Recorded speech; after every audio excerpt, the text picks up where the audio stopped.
Hello and welcome to the Coding Bytes. I am Abhishek Parmar, and in this video we are going to solve Infosys pseudocode which were asked on 28 September 2020. So before starting this video, if you have not subscribed to the channel, please subscribe and press the bell icon so that you never miss any update. So this is our first question. The question is, predict the output of the given pseudocode if the value of n is 35. So you are given this pseudocode and you have to predict the output for value n equals to 35. So in this code, first of all, we have variable n and variable I. So I have taken a variable n and initialized it with 35, and the variable I has value 0. After this, we have a while loop and the condition is n modulo division 10 not equals to 0.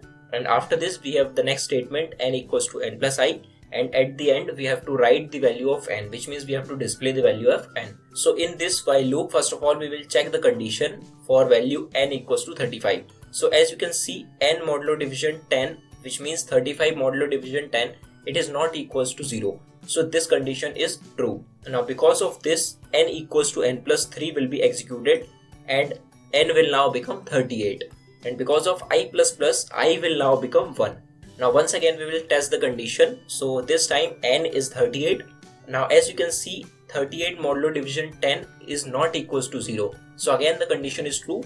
Then again n equals to n plus 3 will be executed, and now this time 38 plus 3 will become 41. That means n will now become 41, and because of I plus plus, I will be incremented by 1 and now I will become 2. Now once again we will check the condition, n modulo division 10 not equals to 0. So as you can see, 41 is not divisible by 10, therefore the condition is again true. So we will move to the next statement, which is n equals to n plus 3, and now this time n will become 44. And because of I plus plus, I will now become 3. Now once again we will check the condition, and this time also our condition is true because 44 is not divisible by 10. So again n equals to n plus 3 will be executed, and because of this n will now become 47. And because of I plus plus, I will now be incremented by 1 and I will become 4. Now once again we will check the condition, 47 modulo division 10 not equals to 0. So as you can see, 47 is again not divisible by 10. So the condition is still true. So n equals to n plus 3 will be again executed, and because of this n will now become 50. And because of I plus plus, I will become 5. Now this time when we check the condition, 50 modulo division 10 not equals to 0. So as you can see, 50 is divisible by 10. So the condition is false. So we will move to the next statement, which is n equals to n plus I. And as you know, the value of n is 50 and I is 5. So adding 50 plus 5 will give us 55. So n will now become 55. So at the end, we will have to display the value of n, which is 55. Therefore, our output is 55, which is C option. Now moving to the next question, what will be the output of the given pseudocode if n equals to 10? So first of all, we have a variable n, and the value of n is 10. So I am taking a variable n, and also I am taking a variable I, which is initialized with 5. So as you can see here, we have two variables n and I. So I have taken n and I here. Then after this, we have a while loop, and in this while loop we have a condition I less than n.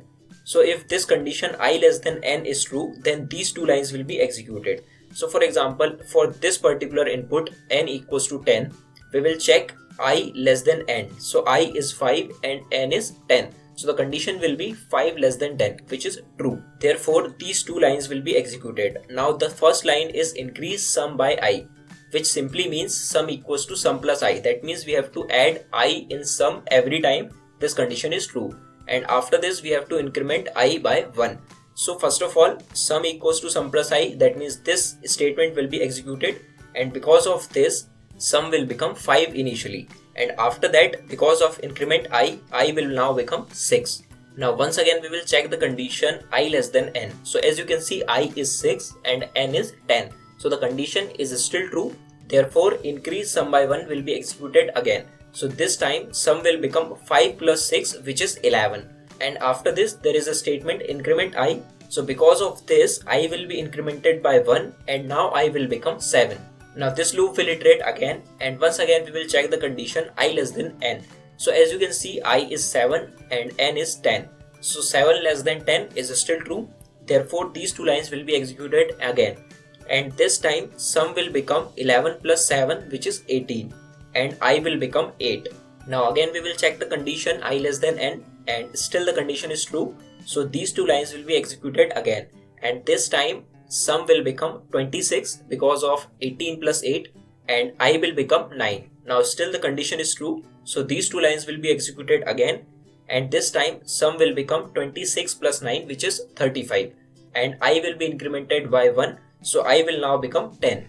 Now this time if we check the condition I less than n, so as you can see I is 10 and n is also 10. So 10 less than 10 is a false condition. Therefore we will move to the next statement, which is write sum, and because of this we will display the value 35 on the screen. So our output is 35.0, which is B option. Now moving to the third question. So in this question we have to predict the output of the given pseudocode if the value of number is 6. So as you can see, first of all in this pseudocode we have a read number, which means we have to read the number from user, and here as the value of number is 6, so we are taking a variable number with value 6. And after this we have two more variables, which is k equals to 2 and I equals to 2.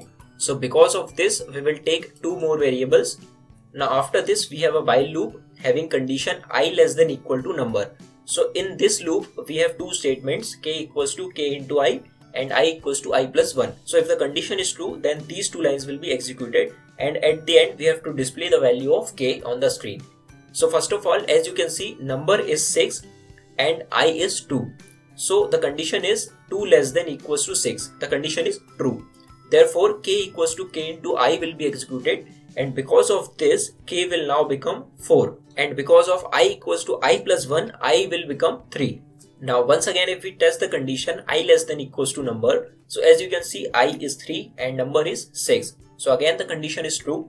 Therefore k equals to k into I will be executed, and this time 4 into 3 will become 12. So our k will become 12, and I will be incremented by 1, and I will become 4.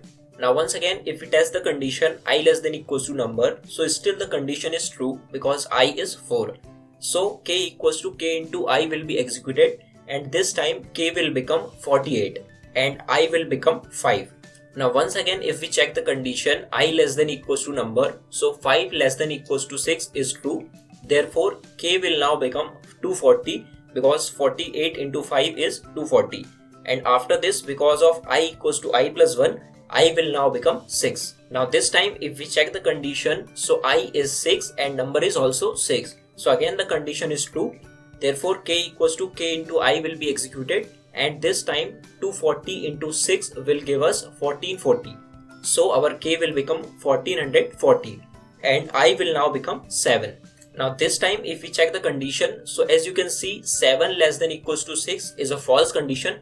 Therefore we will come out of this loop, and the next statement write k will be executed, and because of this 1440 will be displayed on the screen.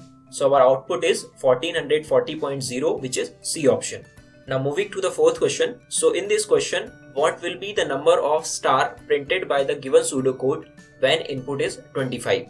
So we are given a pseudocode, and by looking at this pseudocode we will have to tell that how many times the star will be printed on the screen. The output of this pseudocode can be found very easily by just looking at the input and the conditions given in this pseudocode. So in this pseudocode, first of all we have read input, which means the input is given by user. So let's say we have stored input as 25. Now after this repeat while input greater than 0. So this is a condition which is saying that there will be a loop which will iterate again and again till our input is greater than 0. So inside this loop we have three conditions: if, else if and else if. So first condition is input greater than 0 and input less than equals to 10. So if the input is between 0 to 10, then we will have to write 1 star, which means we have to print 1 star. And after this, in the next condition else if, we have input greater than equals to 10 and input less than equals to 20. So we will have to display 2 stars. Now after this, in the last condition else if, we have input greater than 20 and less than equals to 30. So we'll have to display 3 stars. And after this we have input minus minus, that means input will be decremented after each iteration. So this question can be solved very easily. First of all, if you see between 0 to 10, we have to print only 1 star, which means if our input is between 0 to 10, So we can simply say because of this if condition, only 10 stars will be displayed. Now because of this else if condition, if input is between 10 to 20, so 2 stars will be printed. That means we have 20 iterations and each time we are printing 2 stars. So that means total 20 stars will be displayed on the screen. Now in the last else if condition, we have input greater than 20 and input less than equals to 30. That means if our input is between 20 to 30, then 3 stars will be printed at a time. So as you can see, our input is 25 and after each iteration input will be decremented by 1. So we can say this else if condition will be executed only 5 times, because input will start from 25 and it will be decremented by 1 every time. So from 25 to 20 this condition will be executed, and because of this 3 stars will be displayed at a time. So we have 5 iterations for this condition and 3 stars, which means 5 into 3, that is 15 stars will be displayed because of this else if condition. So now you can just add all these numbers 10, 20 and 15. So you will get 45. Therefore we can say 45 times the star will be printed on the screen. So our output is B option. Now moving to the last question of this video. So you have written the pseudocode given alongside for performing binary search in an array of elements sorted in ascending order. That means you are given an algorithm for performing the binary search operation on an array. So which step to be followed in A to execute binary search successfully? That means in the given 4 steps, one step which is 3 is missing, and you have to fill from looking at the options that which option will be fit for the third step. So if you are familiar with the binary search operation, so this question is very easy for you. But still if you don't know about the binary search algorithm, so don't worry, it's nothing but an algorithm to find an element in the sorted array. So first step is compare X with middle element. So in the binary search algorithm, what we do is, first of all, we take an element which is to be searched in the array, and then we find the mid of the particular given array. And if the mid element of the given array matches with the value which is to be searched, then we follow the second step, which is if X matches with the middle element, then we return the index of the mid element. So these 2 steps are already given in the pseudocode. But the third step is the step that you have to find by yourself. There are 2 more steps in this algorithm which I will tell you. So the first step is, if the given element X is less than the mid element, then we will look for the element only on the left side of the array. But if that element is greater than the mid element, then we will move to the right subarray. So this is the complete algorithm to perform the binary search operation on the given sorted array. So the first option is, if X is greater than the mid element, then X can only lie in the left half subarray after the mid element. So we recur for left. But as I told you, if X is greater than the mid element, then we will have to look for the element only on the right subarray. So the option 1 is incorrect. So the second option is, if X is greater than the mid element, then X can only lie in the right half subarray after the mid element. So we recur for right. So this option seems to be right. But before this, let's read the third option. Else if X is less than the mid element, then X can only lie in the right half subarray after the mid element. But as I told you, if X is less than the mid element, then you will have to look for the element only on the left side. So this option is also incorrect. So our right answer is B option. So I hope all the explanations are clear. But still, if you have any doubt, please let me know in the comment section below, and I will be posting more videos in future. So please don't forget to subscribe this channel. Thanks for watching.